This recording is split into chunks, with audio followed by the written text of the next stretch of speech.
चुपाकाब्रा।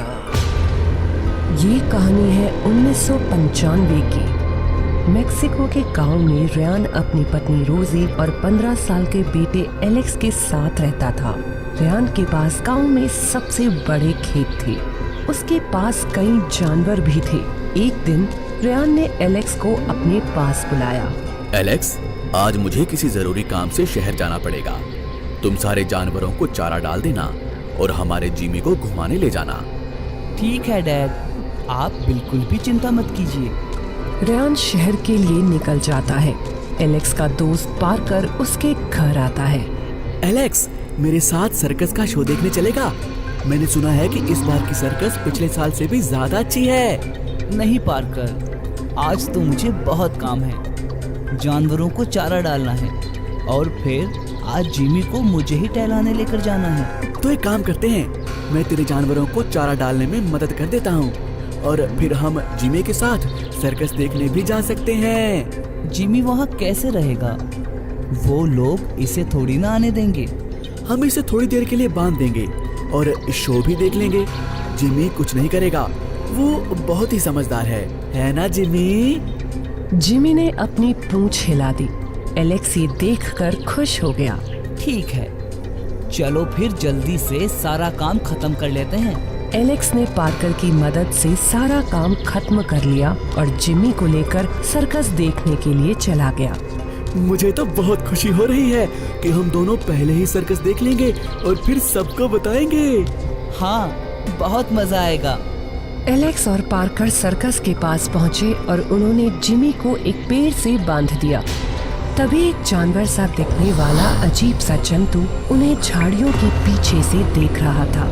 उसके नुकीले दांत और चमकती आंखें थी। एलेक्स और पार्कर जिमी को बांधकर सर्कस शो देखने चले गए। जिमी बंधा हुआ इधर उधर देखने लगा।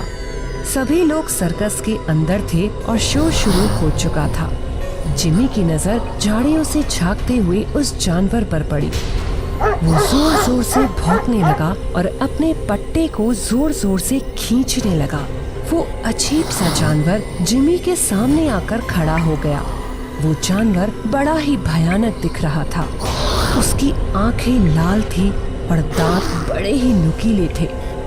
वो जिमी को घूरने लगा। उसके दांतों से खून टपक रहा था।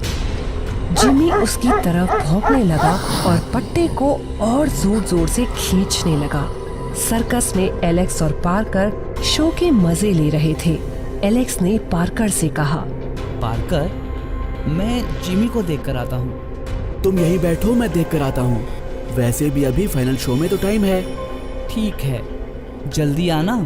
पार्कर सर्कस से बाहर आया और जिमी की तरफ देखने लगा। उसने देखा कि पेड़ पर सिर्फ पट्टा बंधा हुआ है। जिमी झाड़ियों की तरफ भाग रहा है। अरे जिमी, तुम कहाँ जा रहे हो? रुको! पार्कर जिमी के पीछे भागने लगा और झाड़ियों में चला गया। पार्कर ने जिमी को ढूंढा, लेकिन उसे कहीं जिमी नहीं मिला। कहाँ चले गए तुम जिमी? अब मैं एलेक्स से क्या कहूँगा? पार्कर वापस जाने लगा कि तभी उसका पैर एक चीज से टकराया और गिर पड़ा। उसने उस चीज को देखा तो उसके होश उड़ गए। वो जिमी की लाश थी।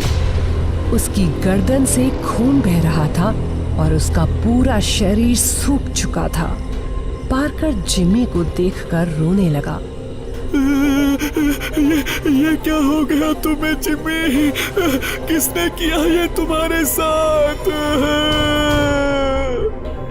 पार्कर रो रहा था और वो खूंखार जानवर पार्कर की तरफ देख रहा था और गुर्रा रहा था। पार्कर को उसके गुर्राने की आवाज आई। उसने डरते हुए अपने पीछे देखा तो उसके होश ही उड़ गए। पार्कर डरते हुए भागने लगा। वो पूरी तरह से डरा हुआ था। वो जानवर भी पार्कर के पीछे भागने लगा और उसकी पीठ पर हमला करने के लिए उसके ऊपर कूद गया। पार्कर जमीन पर गिर गया और बुरी तरह से हाँफने लगा। जानवर ने अपने नुकीले नाखूनों को पार्कर की गर्दन पर गाड़ा और उसका खून पीने लगा। पार्कर चीखता रहा, लेकिन वो जानवर नहीं रुका। एलेक्स पार्कर के इंतजार में बैठा था और परेशान हो रहा था। इतनी देर हो गई है, पार्कर अभी तक आया क्यों नहीं? अब तो फाइनल शो भी शुरू होने वाला है। एलेक्स सर्कस से बाहर आता है और पार्कर को ढूंढने लगता है। पार्कर, कहाँ हो तुम पार्कर? एलेक्स देखता है कि जिमी भी पेड़ से नहीं बंधा हुआ। एलेक्स परेशान हो जाता है। वो सब जगह देखता है लेकिन उसे कोई नहीं मिलता। एलेक्स भागता हुआ अपने घर आता है और अपने डैड को सब कुछ बताता है। घबराओ नहीं एलेक्स, मुझे ये बताओ कि पार्कर के घर पर तुमने पता किया? हाँ डैड, वो अपने घर नहीं आया। मुझे तो बहुत डर लग रहा है डैड, जिमी भी गायब है। रोजी घबराते हुए उनके पास आई। रेयान, तुम्हें पता है गांव में वो लौट आया है। क्या कह रही हो रोजी? साफ साफ बताओ ना। हमारे पड़ोसी गांव से एक औरत आई थी आज। वो बता रही थी कि चुपाकाब्रा उनके गांव में हमला कर रहा है और जानवरों और इंसानों का खून पी रहा है। ये सुनकर रेयान परेशान हो गया। एलेक्स उन दोनों को परेशान देख हैरान था। क्या हुआ डैड? कौन लौट आया है? आप लोग किसकी बात कर रहे हो? चुपकाब्रा। चुपकाब्रा? हाँ, चुपकाब्रा पिछली बार आया था 10 साल पहले। कितनी तबाही मचाई थी। लेकिन ये है कौन डैड? ये शैतान का पालतू जानवर है एलेक्स। कहते हैं कि ये एक बार में 10 साल तक अपना पेट भर लेता है और फिर जब लौट कर आता है तो अपनी 10 साल की भूख मिटाता है। इंसानों को और जानवरों को मारकर उनका खून पीता है। एलेक्स ये सुनकर डर गया और रोने लगा। डैड, पार्कर और जिमी भी गायब है। कहीं उन दोनों को भी तो इस जानवर ने तुम परेशान मत हो एलेक्स, हम उन दोनों को ढूंढ लेंगे। चलो मेरे साथ। नहीं, आप दोनों इस वक्त कहीं नहीं जाओ। मुझे बहुत डर लग रहा है।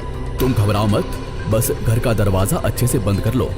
एलेक्स, तुम मुझे सर्कस के पास ले चलो। रेयान ने एक चाकू अपने साथ रखा और एलेक्स के साथ निकल गया।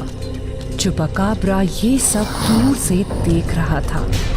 रेयान और एलेक्स घटना की जगह पर पहुंचे और जिमी और पार्कर को ढूंढने लगे। रोजी घर में रेयान और एलेक्स के लिए चिंता कर रही थी कि तभी उसके दरवाजे पर दस्तक हुई। लगता है ये लोग आ गए। रोजी ने जैसे ही दरवाजा खोला उसके होश उड़ गए। चुपाकाब्रा उसके सामने खड़ा था। उसकी लाल आंखें रोजी को देख रही थी। रोजी चीख उठी और चुपाकाब्रा उसके ऊपर कूद पड़ा। एलेक्स और रेयान अब सभी जगह जिमी और पार्कर को ढूंढते हुए थक चुके थे। डैड, मुझे बहुत घबराहट हो रही है। चलो पार्कर के घर, उसके मम्मी पापा उसकी चिंता कर रहे होंगे। ये सब मेरी वजह से हुआ है। मुझे यहाँ आना ही नहीं चाहिए था।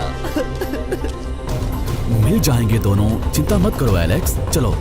रेयान और एलेक्स पार्कर के घर की तरफ जाने लगे। एलेक्स ने देखा कि उनके घर का दरवाजा खुला हुआ है। डैड, हमारे घर का दरवाजा खुला हुआ है। लेकिन इस वक्त कौन आएगा घर पर?